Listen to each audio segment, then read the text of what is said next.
그러면 우리 찬양 한 곡만 하고 네, 이제 하겠습니다. 393장.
됐으므로 우리 예수님 가르쳐 주신 기도하겠습니다. 하늘에 계신 우리 아버지, 아버지 이름을 거룩하게 하시며 아버지의 나라가 오게 하시며 아버지의 뜻이 하늘에서 같이 땅에서도 이루어지게 하소서. 오늘 우리에게 일용할 양식을 주시고 우리가 우리에게 잘못한 사람을 용서하여 준 것 같이 우리 죄를 용서하여 주시고 우리를 시험에 빠지지 않게 하시고 악에서 구하소서. 나라와 권능과 영광이 영원히 아버지의 것입니다. 아멘. 찬송가 184장 하시겠습니다.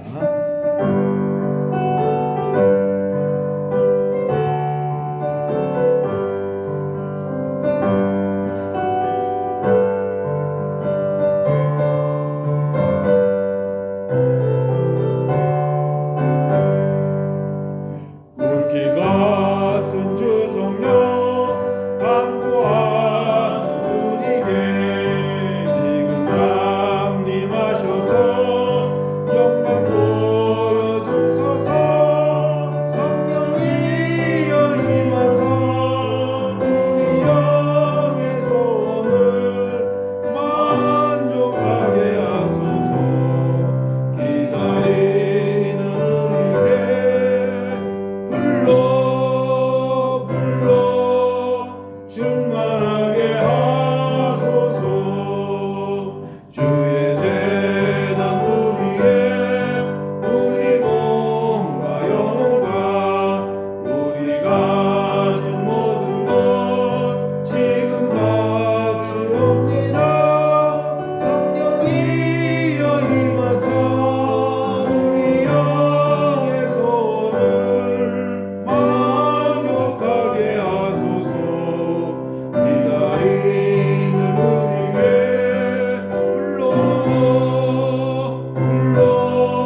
하나님께서 이 자리에 우리들을 불러주셨는데 우리가 온 마음을 다해서 예수님을 찾고 예수님과 만나는 이 시간 될 수 있도록, 또한 우리 목사님 말씀 우리에게 오늘 예비하신 말씀 전할 때 은혜와 능력이 충만하여서 우리 모두 은혜 받는 시간 될 수 있도록 함께 기도하겠습니다.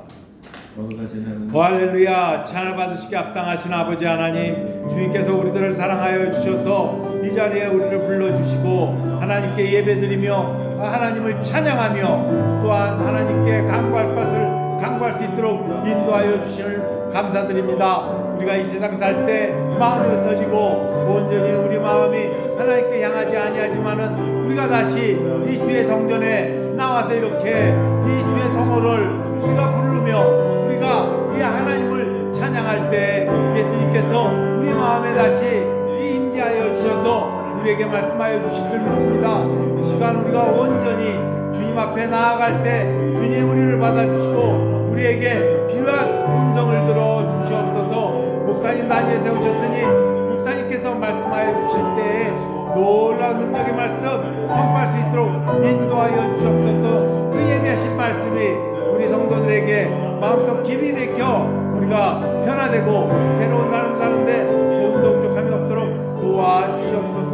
우리가 힘과 정성과 모든 이 마음을 다해서 드리는 우리의 예배 주님께서 받아주시기를 바라와서 이 모든 말씀 우리를 사랑하신 예수님 이름으로 기도드립니다. 아멘. 하나님 우리에게 주신 말씀은 12장 누가복음 12장 49절에서 53절 말씀입니다. 누가복음 12장 49절에서 53절 말씀, 하나님의 말씀을 봉독하겠습니다. 내가 불을 땅에 던지러 왔노니 이 불이 이미 붙었으면 내가 무엇을 원하리요? 나는 받을 세례가 있으니 그것이 이루어지기까지 나의 답답함이 어떠하겠느냐? 내가 세상에 화평을 주려고 온 줄 아느냐? 내가 너에게 이르노니 아니라 도리어 분쟁하게 하려 함이로라. 이후부터 한 집에 5사람이 있어 분쟁하되 셋이 둘과 둘이 셋과리니 아버지가 아들과 아들이 아버지와 어머니가 딸과 딸이 어머니와 시어머니가 며느리와 며느리가 시어머니와 분쟁하리라 하시니라. 아멘. 자, 목사님 나오셔서 말씀하실 때 많은 은혜 받으시기 바랍니다.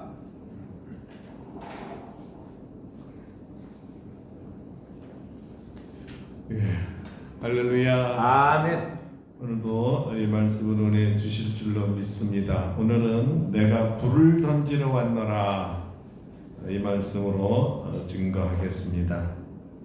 지난주는 주님을 사랑하는 청직이라면 주님이 믿고 맡겨주심에 감사하여 충성을 다하고 많이 남겨서 주님께 드리려고 깨어 기다릴 것입니다. 주님의 음성은 이것이었습니다. 나는 아름답고 복된 교회 성도들을 믿는다. 내가 너희를 믿기에 내 일을 너희에게 맡긴다. 나는 너희가 잘 해줄 줄로 믿는다. 어떠세요? 힘이 납니까? 아멘. 예. 선한 청지기가 복이 있습니다. 주님께서 지혜롭고 진실한 청지기가 되라 하시면서 많이 맡긴 종들에게는 많이 달라 하실 것이요 적게 맡긴 종들에게는 적게 달라 하셨습니다. 이렇게 청지기에 대해 경고를 하신 주님은 이번에는 좀 아주 심각한 분위기로 몰아갑니다. 아주 격렬한 단어들이 주님의 입에서 나오는 거예요. 불을 땅에 던진다거나 아니면 집안을 둘로 갈라놓기 위해 분쟁을 일으킨다는 말이죠. 예수님께서 이런 단어를 사용하시기라고는 잘 믿겨지지 않고 어떤 분들은 잘 받아들이지 못하는 사람들이 있습니다. 우리는 예수님께서 오신 것은 메마른 심령에 생수를 부어주시기 위해 오셨다고 믿고 있어요. 오히려 불화한 가정을 하나로 묶어 화목하게 하기 위해서 오셨다고 믿고 있지요. 십자가야말로 하나님과 죄인을 화해시키고 죄인들과 죄인들을 화해시키기 위한 사랑의 결정판 아니었나요? 이런 주님인 줄 알았는데 어떻게 불을 내리고 분쟁을 일으킨다고 말씀하셨을까요? 자, 그러나 저러나 왜 주님께서 이렇게 화가 나셔서 말하고 있는 겁니까? 그래서 먼저 우리는 주님이 말씀하신 이 불이 무엇을 의미하는지를 알아야 합니다. 몇 가지 해석이 있습니다. 제일 먼저는 좋은 뜻입니다. 긍정적인 불입니다. 주님께서 우리에게 화를 표현하기 위해서 불이라고 해석하고 싶지 않는 사람들이 있는데요. 이 불은 열과 빛을 함께하는 말씀 또는 복음이라고 해석하고 있습니다. 성도들의 심령에 말씀의 불이 오면 마음이 뜨거워지고 하나님을 향한 뜨거운 사랑과 열정과 열심이 생기게 되지요. 자, 이 해석대로 하면 오늘 여러분 마음에 하나님의 불이 임하기를 축원합니다. 아멘. 엠마오의 두 제자들이 경험했던 그 말씀의 불과 같은 거였어요. 낭만과 좌절로 그리고 허무로 모든 것을 뒤로 하고 고향으로 돌아가는 길에 주님을 만났을 때 주님이 주신 그 말씀은 정말 문자 그대로 죽음과 같은 상황을 극복하는, 다시 말하면 십자가와 죽음을 이기는 부활의 능력과 같은 것이었습니다. 이 불과 같은 말씀은 예레미야 선지자에게서도 여러 번 선포되었었습니다. 예레미야 20장 9절입니다. 내가 다시는 여호와를 선포하지 아니하면 그의 이름으로 말하지 아니하리라 하면 내 마음이 불붙는 것 같아서 골수에 사무치니 답답하여 견딜 수 없나이다. 오늘 주님 말씀하고 상당히 비슷한 부분들이 있습니다. 자, 말씀은 곧 불이라는 것이에요. 심령을 타오르게 하는 불이죠. 우리 안에 있는 열정을 타오르게 하는 불입니다. 그리고 또 한 번 이 말씀이 얼마나 강력한 불인지 예레미야 23장 29절에서 다시 이렇게 증언했어요. 여호와의 말씀이니라 내 말이 불같지 아니하냐 바위를 쳐서 부서뜨리는 방망이 같지 아니하냐. 자, 이번에는 하나님 자신이 이 말씀은 불이라고 말씀하고 계시면서 직접 증명해 주신 거예요. 이 불같은 말씀이 바위를 쳐서 산산조각을 내는 방망이 같은 능력이라는 거예요. 그렇다면 이 불을 받아야 되지 않겠습니까? 오늘 여러분에게 이 불과 같은 능력이 임하기를 축원합니다. 아멘. 이 두 번째 해석입니다. 이게 좀 못마땅하게 생각하는 사람이 있어요. 첫 번째 해석 아닐 거다.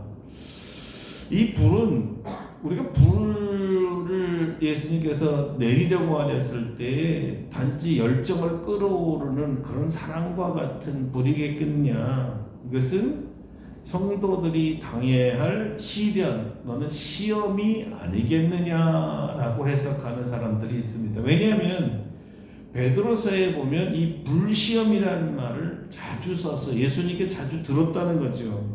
베드로전서 4장 12절입니다. 사랑하는 자들아 너희를 연단하려고 오는 불시험을 이상한 일 당하는 것 같이 여기지 말라. 불시험이란 믿음을 지키다 오는 박해와 핍박을 말합니다. 복음 때문에 오는 고난을 말하기도 하지요. 목적은 우리를 연단하기 위해서였습니다. 예수님은 그물 도가니에서 단련하여 정금을 만들듯이 우리를 보석보다 더 귀한 믿음을 만들기 위해 때로는 험악한 시련을 주기도 하신다는 거예요. 시편 기자는 이런 고백을 했습니다. 여호와의 말씀은 순결하며 흙도가니에 7번 단련한 은 같도다.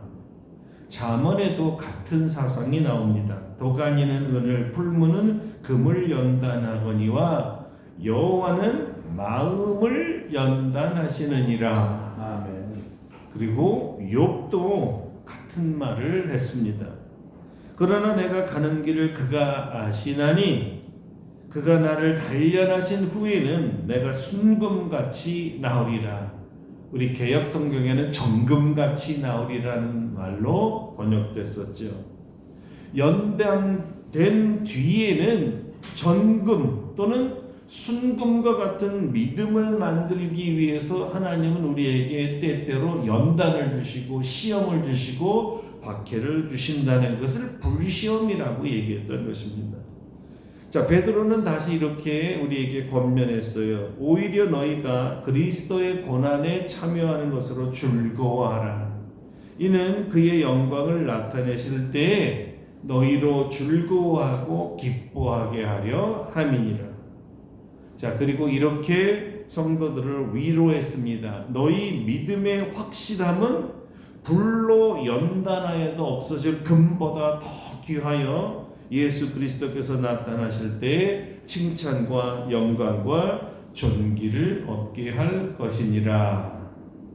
여러분, 불과 같은 시험이 올지라도 굳게 믿음을 지키시기를 바랍니다. 아멘. 연단된 뒤에는 정금보다 더 귀한 믿음으로 주님의 칭찬과 영광과 존귀를 얻게 될 줄로 믿습니다. 아멘. 이런 각도에서 보면 주님께서 불을 이 땅에 내리려 왔다라는 말씀이 잘 이해가 되지요. 그런데 세 번째 해석은요, 첫 번째 해석도 아니고 두 번째 해석도 아닙니다. 세 번째 해석, 예수님이 말하는 불이 무엇이냐? 이것은 심판의 불이라는 거예요.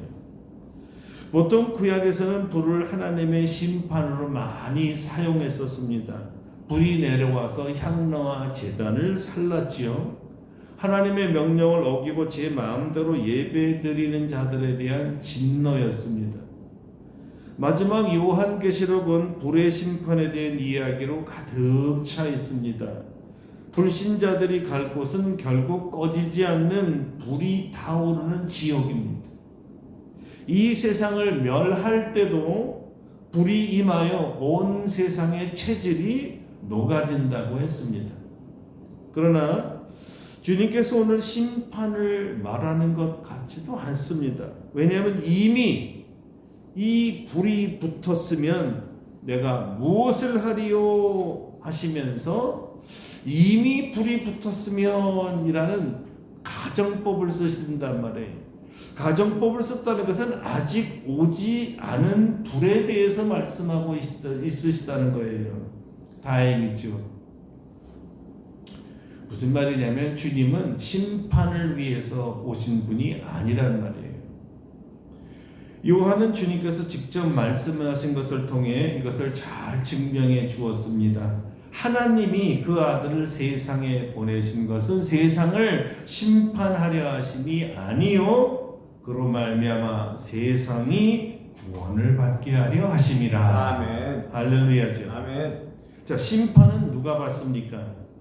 예수님을 영접하지 않는 자와 예수님을 주와 그리스도로 믿지 않는 자들, 이들에 대한 심판은 물론 있습니다.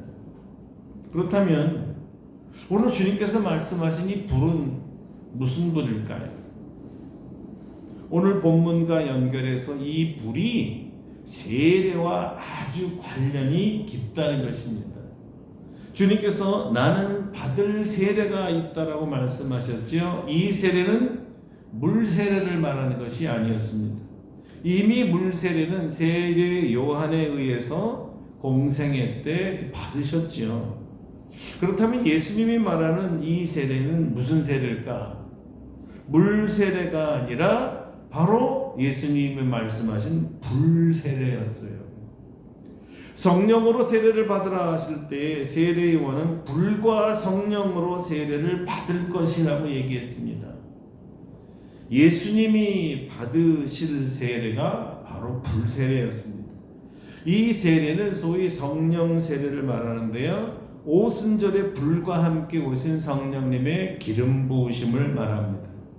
성령 세례의 목적은 다름 아닌 하나님의 증인 또는 그리스도인의 증인 되게 하기 위함입니다. 성령의 기름 부으심은 십자가를 질 수 있는 능력입니다. 죽음을 이기는 능력이에요. 죽음으로 예수 그리스도의 주 되심을 증언하는 능력입니다. 고난 세례이기도 합니다. 바로 주님께서 받아야 할 세례는 십자가를 앞에 두고 겟세마네 동산에서 구하셨던 십자가를 지기 위한 능력을 말하는 거죠. 그래서 주님은 고난의 잔을 마시는 고난 세례라고 말씀하시기도 했습니다. 자, 한 번은 철없는 제자들이 자리 다툼을 할 때에 내가 마시는 잔을 너희가 마실 수 있겠느냐 이렇게 물으셨어요. 그 결론이 뭐였죠? 제자들도 예수님이 마시는 잔을 마셔야 한다는 뜻이었습니다. 그리고 그 잔이 무엇인가를 이렇게 설명하셨어요. 인자가 온 것은 섬김을 받으려 함이 아니라 도리어 섬기려 하고 자기 목숨을 많은 사람의 대속물로 주려 함이니라. 그러니까 예수님께서 불을 이 땅에 내리려고 오셨다라는 말은 누구든지 예수를 구주로 믿고 주님을 따르는 제자의 길은 바로 십자가의 길이라는 뜻이었어요. 고난의 길이. 이 십자가를 지기 위해서 성령의 불이 필요하다는 거예요. 이것을 성령 세례요 성령이 부어주시는 능력이라고 말하는 것인데 예수님은 바로 이 성령의 불을 내려주시기 위해서 오셨다는 거예요. 성령으로 말미암는 불 세례를 받아야 주님처럼 묵묵히 십자가를 질 수 있다는 거죠. 성령의 불같은 권능을 받지 않고 십자가를 진다는 것은 그야말로 답답한 일이요 불가능한 일입니다. 불가능해요. 누구도 성령 세례를 받지 않고는 십자가에 못 박힐 수가 없어요. 주님조차도 힘들어하시고 괴로워하시고 억압당하시고 큰 눌림이 있었잖아요. 예수님이 얼마나 괴로우시면 할 수만 있으면 이 잔을 내게서 걷어달라고 했겠습니까? 우리 예수님도 이렇게 괴로워하시고 힘들어하신 일인데 어떤 일이? 십자가를 지고 죽는 일이. 우리는 오죽하겠어요. 우리와 같이 연약하고 믿음이 없고 틈만 나면 의심하고 배반하고 뒤로 물러가는 조금만 어려우면 믿음을 집어치우는 우리가 과연 십자가를 그냥 질 수 있겠어요? 성령의 능력을 받지 않고는 불같은 능력을 받지 아니하고는 십자가를 질 수가 없어요. 우리에게 주신 사명 감당할 수가 없어요. 크게 오히려 우리 심장을 누르고요, 억누르고 엄청나게 부담을 주는 거예요. 성령도 받지 않았는데 능력도 받지 않았는데 너도 나처럼 십자가에서 죽으라. 그 감히 그게 될까요? 부담이 되는 게 주님이 말씀하시니까 예 했는데 주님이 하시네. 어떻게 그걸 감당합니까? 안 돼요, 주님. 답답한 거예요. 어떻게 맨정신으로 십자가에 죽습니까, 주님? 그래서 예수님께서 성령의 불을 받아야 된다는, 내가 성령의 불을 줄여왔으니까 너희가 이것을 받아야 너희도 나처럼 고난을 감당할 수 있고 사명을 감당할 수 있고 십자가를 질 수 있다, 이렇게 얘기하시는 거죠. 사랑하는 성도 여러분, 주님이 주시고자 원하는 성령 세례 꼭 받으시기를 축원합니다. 아멘. 받으셔야 돼요. 불같은 성령 받기를 축원합니다. 아멘. 십자가를 감히 질 수 있는 불의 세례를 꼭 받으시기를 바랍니다. 불덩이 가운데 들어가 잠겨서 불의 능력이 나타나는 것을 체험하셔야 돼요. 주님은 오늘도 우리를 위해서 성령을 보내시고 여러분 심령이 불덩어리가 되기를 원합니다. 그래야 주님이 주신 사명을 감당하니까요. 그래야 현재의 고난을 감당할 수 있으니까요.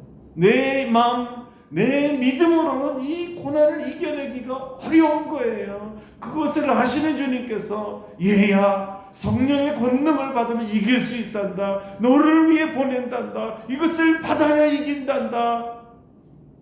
받으라는 거예요. 성령을 받으라. 주님이 그러셨잖아요. 성령을 받으라. 자, 이제 두 번째 문제를 풀어보겠습니다. 두 번째는 더 이상한 말씀을 하셨어요. 이 불세례보다 더 이해하기가 사실 힘들어요. 51절 한번 같이 읽어보겠습니다. 내가 세상에 화평을 주려고 온 줄로 아느냐? 내가 너에게 이르노니 아니라 도리어 분쟁하게 하려 함이라. 참. 아니, 우리 주님께서 반대로 말씀하셔야 되는 거 아닌가요? 화평을 주기 위해서 왔노라 이렇게 말씀하셔야 되는 거 아닌가요? 우리를 분쟁하기 위해서 오셨다.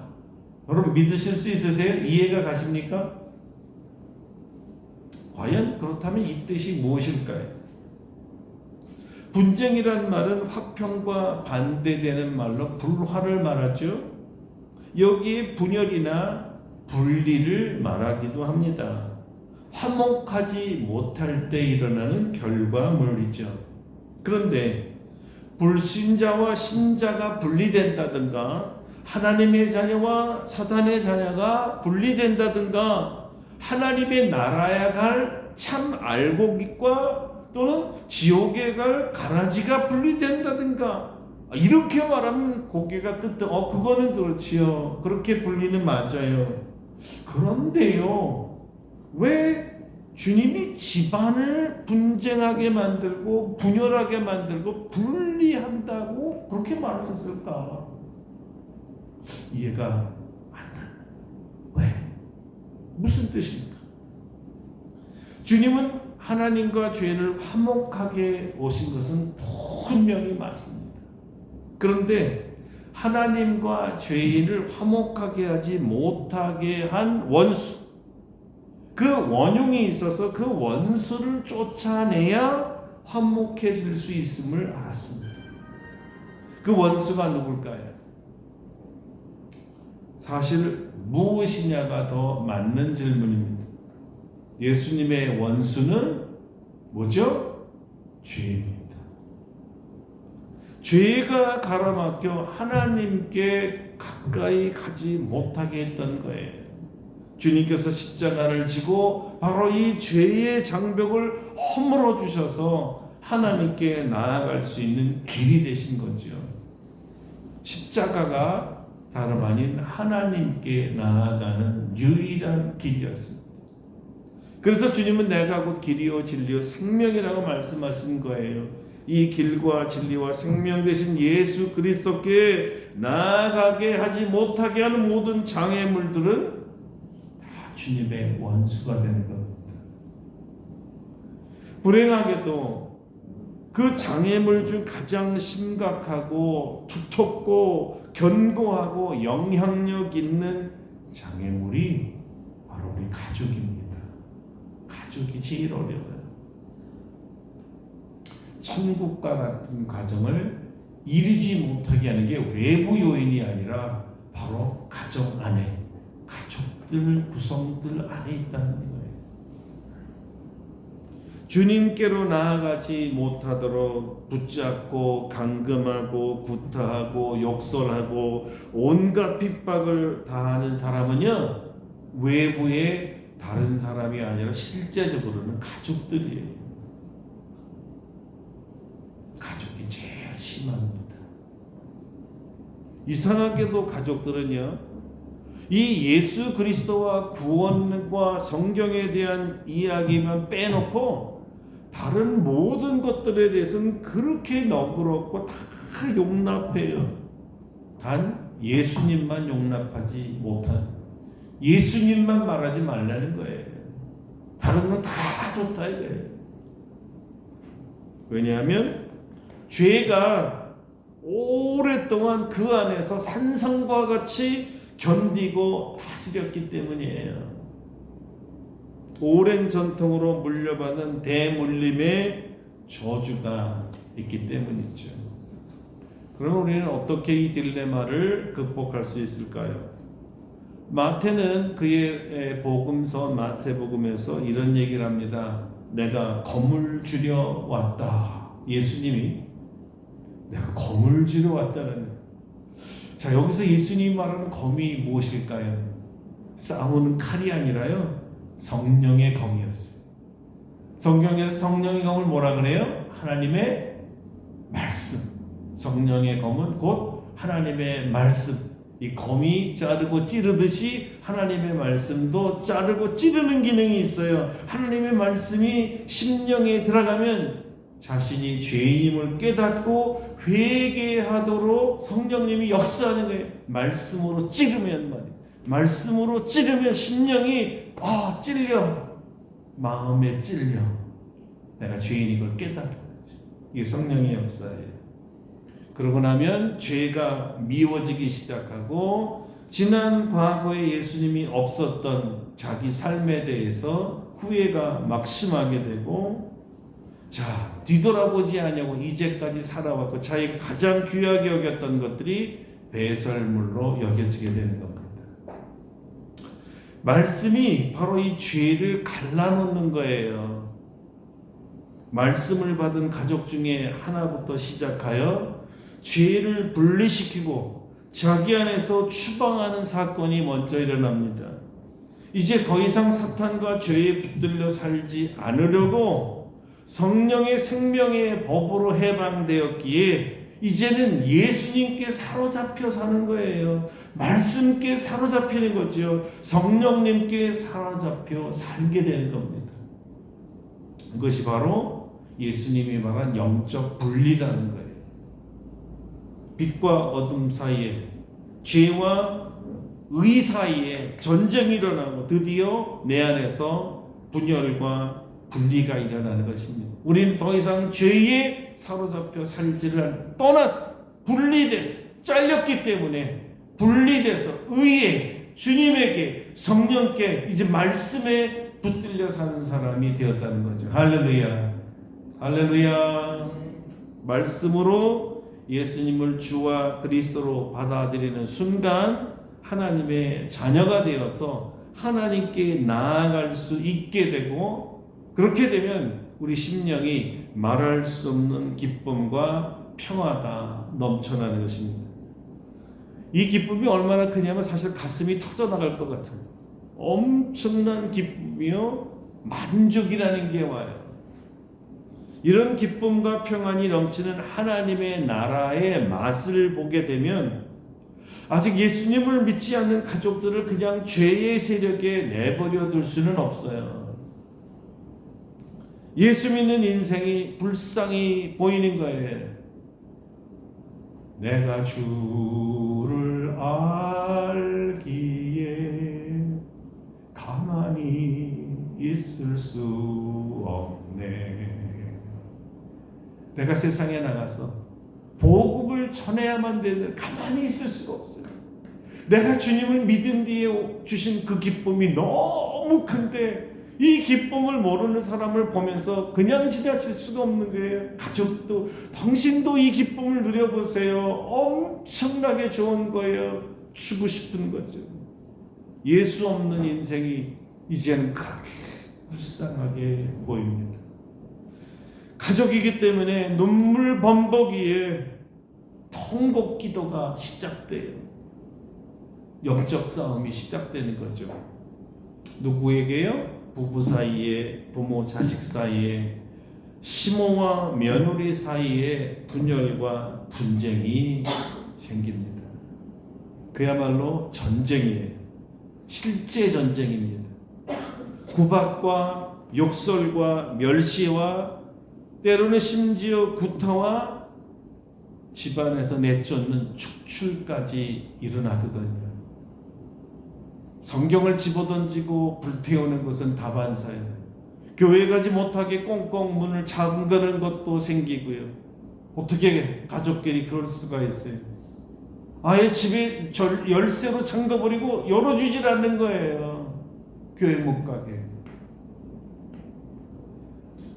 자, 그러면 어떻게 이 가족의 분열을 막고 분리를 막을 수 있을까요? 그들이 예수를 믿는 방법밖에는 없어요. 그냥 우리가 그들에게 예수 믿게 하는 방법밖에는 없다는 거예요. 먼저 이 영적 분리와 분쟁이 영적 전쟁, 실제적인 전쟁이라는 것을 인정해야 됩니다. 일종의 그래서 불의 시험이기도 합니다.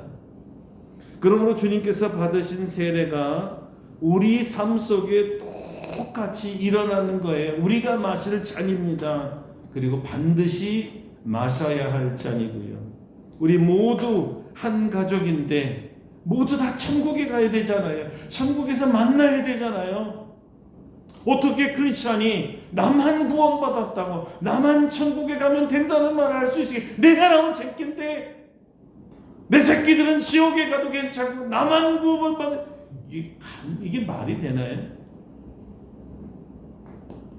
그래서 우리가 복음을 전하는데 가족이 내 새끼가 나를 갖다가 멸시하고 나에게 욕을 하니까 내가 족보에서 끝나도 좋으니까 우리 만나지 맙시다. 이런 자녀들이 있을 얼마나 문자가 들어 고난의 잔이 나를 괴롭게 하냐고요.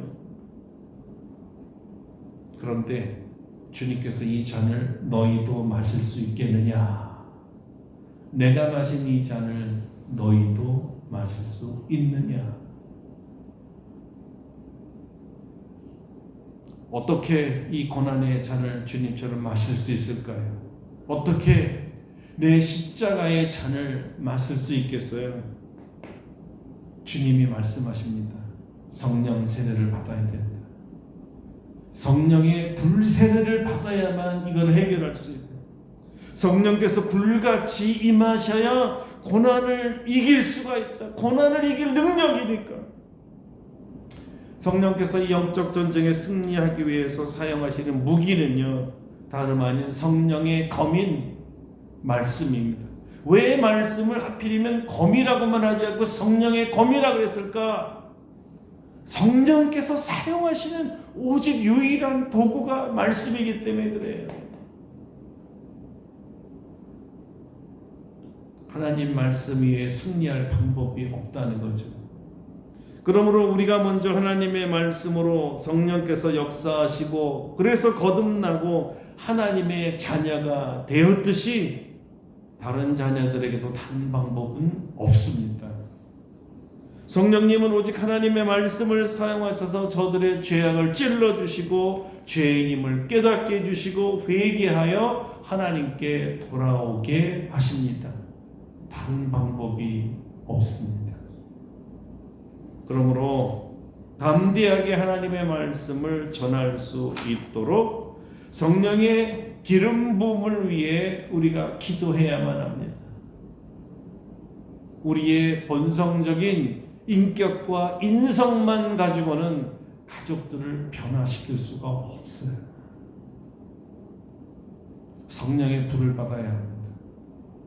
고난을 이길 아무리 내 자녀들이 나를 핍박하고 부모가 핍박하고 부부간에 핍박하고 시모 시부가 며느리가 핍박을 해도 이길 수 있는 그런 능력이 있어야 된다는 거예요. 성령과 말씀 앞에 모든 가족이 무릎을 꿇게 하는 권능, 성령의 불을 받아야 된다는 거죠. 모든 가족들을 주님께서 다 인도해 주실 줄로 믿습니다. 아멘. 아멘. 사랑하는 성도 여러분, 지금도 주님은 우리가 우리 가족들에게 복음 전하기 원하고 계세요. 내가 이미 성령을 보냈는데 너희가 받지 않고 있구나. 성령을 받아라. 권능을 받고 박해를 두려워하지 말고 가족들을 구원시켜라. 기도하겠습니다. 여러분의 친가족들이나 또는 친척이나 가장 친한 분들, 지인들을 위해서 하나님 내가 그들에게 복음을 전할 능력을 주세요. 복음 전하다 오는 모든 박해와 핍박을 이겨낼 권능을 주세요. 다 같이 동성으로 기도하겠습니다. 할렐루야. 아버지 하나님, 감사와 찬송과 영광을 돌립니다. 오늘 주님은 우리에게 아버지 하나님의 불을 주기 위해서 오셨다고 그랬습니다. 이 불은 바로 고난의 불, 고난의 불을 아버지 이길 수 있는 성령의 불이요 능력의 불이었습니다. 그래야 이 가족과 가족 속에 분리되는 것을 막을 수 있고, 하나님 저들을 구원할 수가 있고, 저들의 아버지 무지막지한 막성한 아버지 하나님 박해를 견딜 수가 있고, 오히려 하나님이 저들의 죄를 성령의 검으로 찔러서 저들이 죄인임을 깨닫고 하나님께 돌아올 수가 있습니다. 성령께서 사용하시는 방법은 오직 하나님의 말씀을 밖에 없다고 했습니다. 주여 우리가 담대하게 하나님의 말씀을 증거할 수 있게 도와주셔. 두려움 없게 복음을 전하게 하셔서 주님이 책임져 주시고, 분리된 우리 가정을 주안에서 하나 되게 하여 주시옵소서. 예수님의 이름으로 기도드립니다. 아멘. 우리 말씀 생각하시면서 586장 부르시고 축도하고 예배 마칩니다. 586장입니다.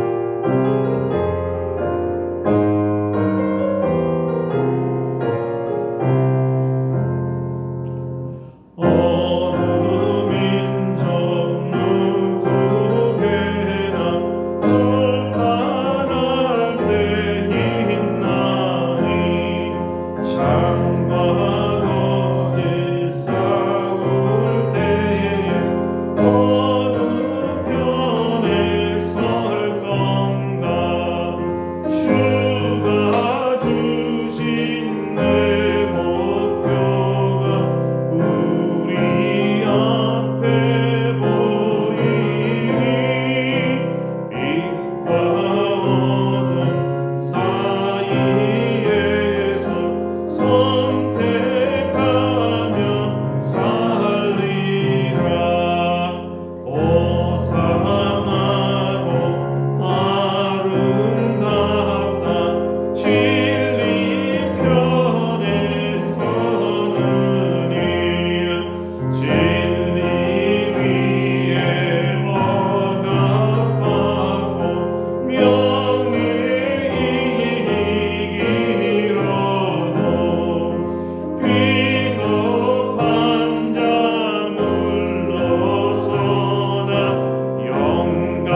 주 예수 그리스도의 은혜와 하나님 아버지의 놀라우신 사랑하심과 성령의 교통하심이 우리 주님께서 주신 성령의 불을 받고 하나님의 말씀으로 담대하게 우리 가족들을 구원하기 원하는 사랑하는 모든 성도들 심령 위에와 우리 아름답고 복된 교회 위에와 세상에 흩어져 있는 모든 하나님의 자녀들 위에 이제로부터 영원토록 함께 하시옵기를 간절히 축원하옵나이다. 아멘.